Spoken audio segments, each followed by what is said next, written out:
नमस्कार विद्यार्थियों। आज जो हम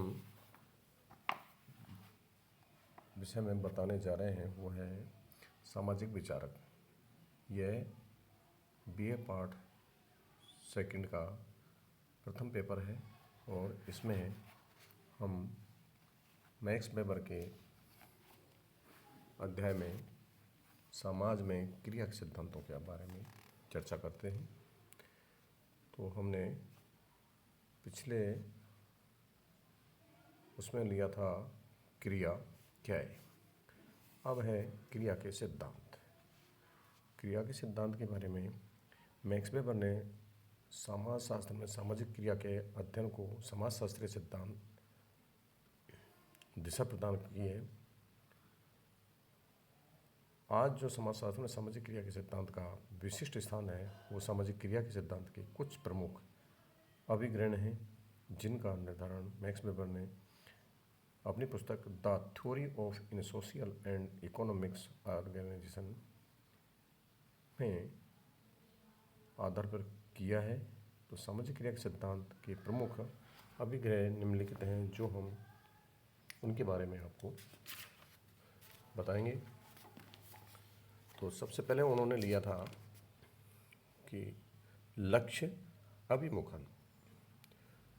मैक्स वेबर ने मानव क्रिया लक्ष्यों को प्राप्त करने के लिए की जाती है जो सामाजिक क्रिया में लक्ष्य की ध्यान में रखकर कर्ता क्रिया करता है और अनेक लक्ष्य प्राप्त होते हैं तथा उनको आसानी से जाना जा सकता है। अपनी आय बढ़ाना इसका उदाहरण है। ऐसा भी होता है कि व्यक्ति अपने लक्ष्यों को तो नहीं जानता परंतु औरों के लक्ष्यों को जानता है। उदाहरण के तौर पर स्वयं का सम्मान या सत्ता में वृद्धि करता है। ये लक्ष्य अवश्य नहीं है कि पूर्ण स्पष्ट तथा विशिष्ट हो।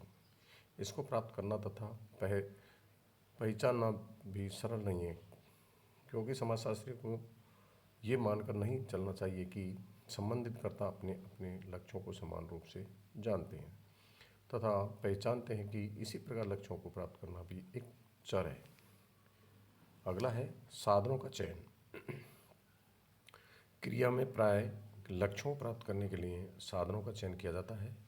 समाजशास्त्री ये मानता है कि अनुभव तथा विश्लेषण के द्वारा साधन और लक्ष्यों में अंतर कर सकते हैं। जब लक्ष्य को प्राप्त करने के लिए अनेक साधन या तरीके होते हैं तब साधन और लक्ष्य में अंतर करना सरल होता है, लेकिन लक्ष्य की प्राप्ति के लिए केवल एक साधन या तरीका उपलब्ध होता है तब साधन और लक्ष्य में अंतर करना कठिन होता है। मानवीय क्रियाओं में लक्ष्यों को प्राप्त करने के लिए भौतिक वस्तुएं काम में लाई जाती हैं तब लक्ष्य और साधन में अंतर करना सरल होता है तथा जब मानवीय क्रियाओं में लक्ष्य और साधनों को समाज के मूल्य प्रभावित तथा निश्चित करते हैं तब इनमें अंतर करना कठिन हो जाता है। अगला है लक्ष्यों में परस्पर संबंध। कर्ता के सामने हमेशा अनेक लक्ष्य होते हैं। किसी एक लक्ष्य को प्राप्त करने के लिए जो वो क्रिया करता है उसकी क्रियाओं का प्रभाव दूसरों तथा लक्ष्यों को प्राप्त करने के प्रभाव उस पर पड़ते हैं। कोई भी व्यक्ति ऐसा नहीं जिसके मन में केवल एक लक्ष्य हो। एक व्यक्ति के मस्तिष्क में अनेक लक्ष्य होते हैं तथा दूसरे उससे संबंधित होते हैं। आत्मसम्मान का लक्ष्य होता है जिसकी प्राप्ति से संबंधित अन्य लोग साधन हैं। संपत्ति का संचय ऐसा लक्ष्य है जो अनेक रूपों में हो सकता है जैसे धन, आय आदि। इस प्रकार संपत्ति का संचय अनेक अन्य लक्ष्यों के रूप में भी पूर्ण होता है। लक्ष्य परस्पर संबंधित होते हैं। लक्ष्य अनेक होते हैं, कुछ लक्ष्य अन्य से भी अधिक महत्वपूर्ण होते हैं। अगला है कर्ता की परिस्थिति। लक्ष्यों को प्राप्त करने का प्रयास तथा साधनों का चयन सर्वदा परिस्थितियों के अनुसार किया जाता है जो क्रिया के पथ को प्रभावित करते हैं।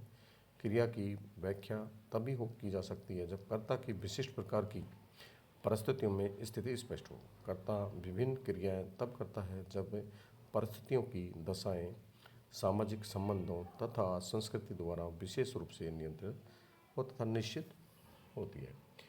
किसी भी सीमा तक आदमी अपनी परिस्थितियों के अनुसार लक्ष्य निश्चित करता है तथा प्राप्त करता है। कई बार लक्ष्यों को परिस्थितियों में निश्चित करनी है कई बार ऐसा होता है कि व्यक्ति किसी लक्ष्य को प्राप्त करने का प्रयास करता है तथा अनुकूल परिस्थितियों में उसे अन्य लक्ष्यों को भी प्राप्त कराने में सहायक हो जाती है। व्यक्ति पर भी निर्भर करता है कि वह परिस्थितियों को किस रूप में समझ पाता है। अगला है कर्ता के अभिग्रहण। मैक्स वेबर ने कर्ता हमेशा अपने लक्ष्यों की प्राप्ति तथा उसकी प्रकृति प्राप्त करने की संभावनाओं से संबंधित निश्चित अभिग्रहों का निर्माण करता है। अगर कर्ता यह अनुमान लगाता है कि एक निश्चित लक्ष्य को एक निश्चित तरीके से प्राप्त किया जा सकता है, या वह अनुमान लगाता है कि एक लक्ष्य पूरा हो सकता है, या वह अनुमान लगाता है कि एक निश्चित क्रिया को तथा पथ निश्चित परिणाम देता है, तो वह इन अनुभवों या अभिग्रहों के अनुसार क्रिया कर सकता है, चाहे वह सही हो अथवा गलत। ये अभिग्रह दो प्रकार के होते हैं, अनुभविक प्रयोगात्मक तथा गैर भाव अनुभविक। एक जादुई विश्वास कि पानी का छिड़काव वर्षा लाता है, उसे परीक्षण द्वारा जांचा जा सकता है। दूसरा एक धार्मिक विश्वास, प्रार्थना से मोक्ष की प्राप्ति होती है, लेकिन इसकी जांच नहीं की जा सकती। अगला है कर्ता का परिस्थितियों का ज्ञान। अवलोकनकर्ता को परिस्थिति दिखाई देती है, उनके आधार पर कर्ता के आचरण की व्याख्या नहीं की जा सकती, क्योंकि कर्ता का परिस्थितियों का ज्ञान अवलोकनकर्ता के ज्ञान से भिन्न हो सकता है। कर्ता का ज्ञान ही कर्ता की परिस्थिति से प्रतिक्रिया को नियंत्रित और निर्देशित और प्रभावित करता है। मैक्स वेबर ने इसी संदर्भ में सुझाव दिया कि सामाजिक क्रियाओं का अध्ययन दो दृष्टिकोणों के अनुसार करना चाहिए। नंबर 1, व्यक्तिनिष्ठ अध्ययन। देखो, कर्ता सामाजिक परिस्थितियों का ज्ञान क्या रखता है, वह किन उद्देश्यों को प्राप्त करने में ध्यान क्रिया करता है, वैज्ञानिक को इन तथ्यों का अध्ययन करना चाहिए, वह व्यक्तिनिष्ठ अध्ययन कहलाता है।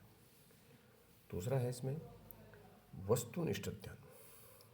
वैज्ञानिक को सामाजिक परिस्थितियों का वस्तुनिष्ठ अर्थात जैसी वह दिखाई देगा वैसा ही अध्ययन करना चाहिए। अवलोकन द्वारा वैज्ञानिक को पक्षपात रहित होकर तथ्य एकत्र करने चाहिए, या वस्तुनिष्ठ अध्ययन कहलाता है। वेबर के अनुसार सामाजिक विज्ञानों में सत्य, प्रमाणित, विश्वसनीय तथ्य एकत्र करने के लिए इन दोनों प्रकार के दृष्टिकोणों को अपनाना आवश्यक है, अन्यथा अध्ययन वैज्ञानिक नहीं हो सकते। अगर सेनापति को सूचना मिलती है कि दुश्मनों ने सेना उसकी बहुत छोटी है, तो हो सकता है कि सेनापति तुरंत हमला कर दे। ऐसा भी हो सकता है कि सूचना पूर्ण रूप से सत्य हो अथवा यह अर्धसत्य हो। दुश्मन की सेना भले ही छोटी हो, परंतु एक विशेष स्थान या परिस्थिति का वह युद्ध करने में नए नए उपकरणों का गोला बारूद आधुनिकतम हथियारों से पूर्ण सज्जित हो। अगला है संज्ञान के प्रकार और विचार। देखो, कर्ता के निश्चित प्रमुख विचार जो उनके परिस्थितियों, संबंधों या प्रत्यक्षीकरण को प्रभावित करते हैं। कर्ता जब परिस्थितियों का अवलोकन करता है तथा यह जानकारी एकत्र करता है, तो तथ्य संकलन की प्रक्रिया पर उसके विचारों का प्रभाव पड़ता है। संज्ञान की विधि या प्रकार का भी सूचनाओं के संकलन का प्रभाव पड़ता है, जो आगे चलकर उनके लक्ष्यों, साधनों, यहाँ तक कि उसके आचरण को भी प्रभावित करते हैं।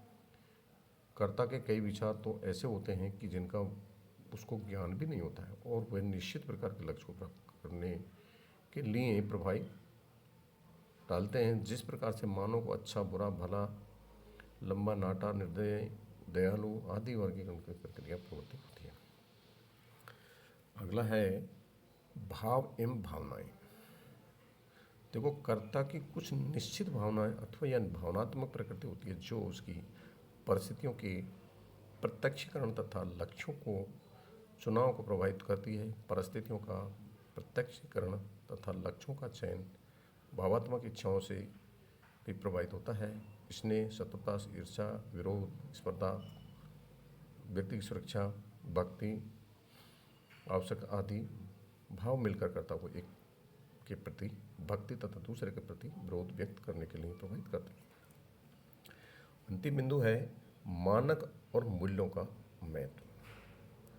कर्ता के निश्चित मानक और मूल्य होते हैं जिन्हें वे अपने समाज और संस्कृति में सीखता है।